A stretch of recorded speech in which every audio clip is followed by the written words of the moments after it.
بس ډېره مجبوري ده نو موږ به دا وایو زموږ سره ډېر مدد وکړی ډېره مجبوري ده ډېره زیات. کوم ځای نه راغلي یې؟ موږ پنډۍ نه. پنډۍ نه. ما په تپوسونه راغلي. ژوند څنګه روان دی؟ بس ډېره زیاته مجبوري ده نو موږ به خلکو ته وایو موږ سره ډېر زیات مدد وکړي نو څوک به موږ سره مدد وکړي موږ سره به ډېر ښه وکړي.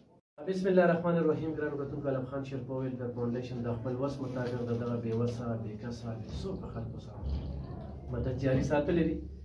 زه یم چې زه خپل دغه کتونکي څنګه مطمئن کړم چې ستاسو وخت په حقدار لګي. دا زنانه تاسو ګورئ دا د هغه پنډۍ نه راغلي خپلې مجبورۍ بېوسۍ او بېکسۍ دې ځای ته راوستي.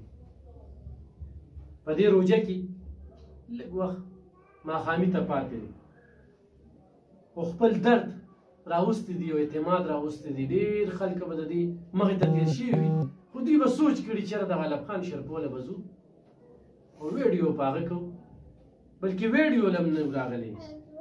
ګرانو کتونکو وي چېرته په کښتونو راله کور واخله نو ما اوس د سره څو پیسې دي نو 1 روپۍ هم نشته نو ما ورته د دې 2 بچی دي یو بچی دی نو ډېره ګرانه ده. خپله قصه ورته دا بیانوي څه به وایي خپل دغو کې. زه دې ته دا وایم چې موږ سره هېڅ وکړي. زه خپله بیماره یم کله چا کره کار کوم کله چا کره فیکټرۍ ته لاړه شم چته نه چې ما ته رزق میلاویږي هلته ځم. زما 2 بچي دي چې د ډېر عمر شو یو د 8 کالو دی بل د 6 کالو دی چې دی ته زه تعلیم حاصل کړم. ما سره دومره پیسې نشي چې دی ته تعلیم حاصل کړم. بس چې چاته کار وکړم هغه راړم په کرایه کې ورکړم خرچه مې نشته شی مې نشته. اوس ما کله نن روژه ماتي ته دومره سنو چې ما څه کړی او زه دا پریشانه وم دا اوښه مې دومره په مشکله دې ځای ته راوستم ما ورته چې زه راځه چېرته به لاره کې مونږ ته څوک روژه ماتې راکړي ته به یې راسره وکړي زه به یې وکړم. دومره زموږ دې دغه ته سوچ چې مونږ سره هېڅ شی نشته نو ستاسو به ډېره مهرباني چې تاسو ما سره دومره هیلپ وکړئ چې یوه کمرې خو چې زما خپلې چې په ما باندې اواز کړي. زه به مالګې سره خورم زه به یې چټنۍ سره خورم خو چې په ما باندې چا واک نه چې زما ته کور واغوستی شي. بس ستا خاوند کله مړ شوی؟ زما د خاوند 2 کاله وشو.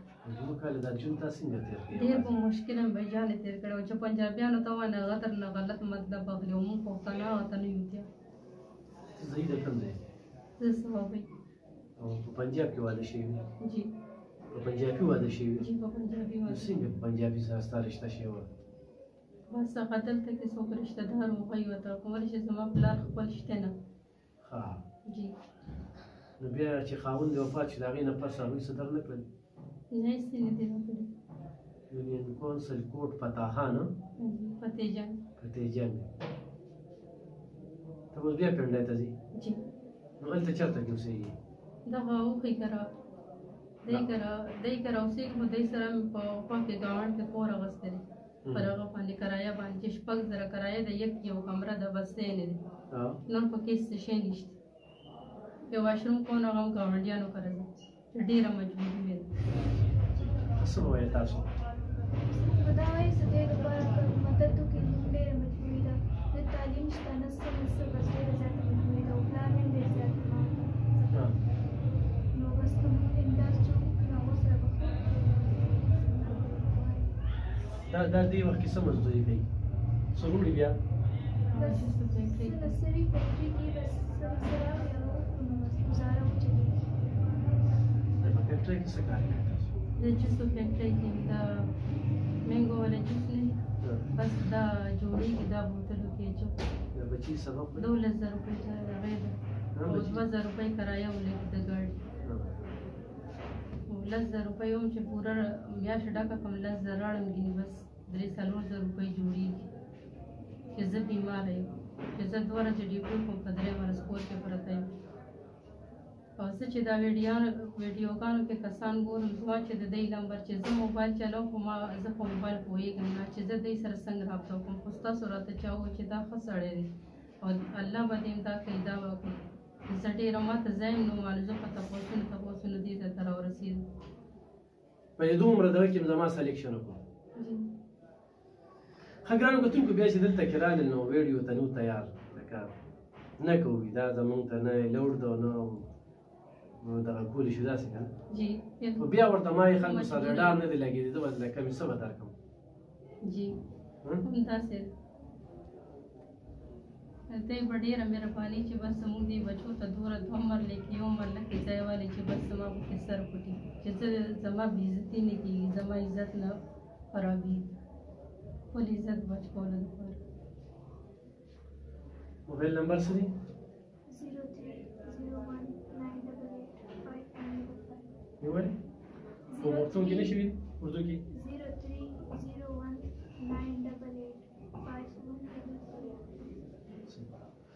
ګرانو کتونکو دا چې دې وخت کې راغلی وه نو دا دې له راغلی وه چې ما له په پښتنو کورواله دې وه چېرته ما سره مخکې په موبایل خبرې کړې وې خو دنیا زنانه کال کوي نوم نه بیا یې روم شي نو بیا چې دغه وکړو نن دا کار وړه نشته چې پخو به څه نو بیا چې مو له د غوړو دا ټینګي ورته دغه کړو نو خوشحاله شوه ډېره زیاته چې موږ سره دومره نو چې ما پکې سالن پخ کړی څه شی پکې پخ کړی زما بچو دومره پکوړو ته اړه کېږي چې ګاونډیانو ته لړ شي امي هغو پکوړې ډبه په دایره کې مونږ به پخېږي پرون مې دغه لور په منډو منډو راغله چې دی پکوړې پخې او دی نه پخوي دی چېرته نه پخېږي او بیا چې پیسې هم شي ورسره لا تړي بس دا پردې گاډي راوستې وو ته به دا ډیزل واچو اوس راته مو خبرې وکړې چې پیسې راکمایدار به کوم حضرت خان حاجي صاحب ته دعا کې رستو دا د هغه د طرف نه دا دغه ده دا سودا هم درته میلاو شوه نغد هم درته میلاو شوې هغه ته به خصوصي دعا کې زما یو ورور دی دوبۍ نه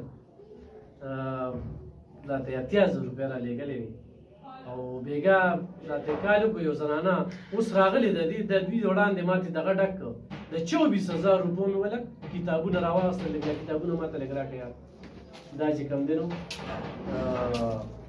دا وګورئ دا کتابونه دا 4,000 روپۍ چې کوم دی دا کتاب دا د هغې یو خوراکي راته نن پیسې رالېږلې دي الحمدلله کار روان شو بیا نو دغه سلسله به مخ په وړاندې بوځو تاسو را سره تعاون کوئ ګرانو کتونکو خو مونږ به اکاونټ نمبر په دې شته خو مونږ سره تعاون کوئ نو دوی ته به ورسي او خو دوی سره تعاون کوئ نو بې ځایه مه تنګوئ مدد یې وکړئ عزتدار خلک دي قسم په الله روجه په خولې درته یم چې د ویډیو نه نور راغلي او نه د کیمرې ته راتلل خو ما ورته یې راځه د ډېرو خلکو تقدیرونه بدل شوي دي زه بدلېده څه څوک یم زه به چاته مینت زاري وکړم نو چې میاشت راځي نو میاشت پس به ته بچو له پیسې پیدا کړې په دغه فیکټرۍ کې او که نه ته به کور والا له ورکړې څه پته لګي داسې باندې څوک مهربانه شي یو مرله کور 2 مرلې کور 3 مرلې کور یو کمره 4 دیوارې دې وي شپول دې پکې وي تمبو دې پکې وي خو دا زنانه وایي چې د خپل دغه لاندې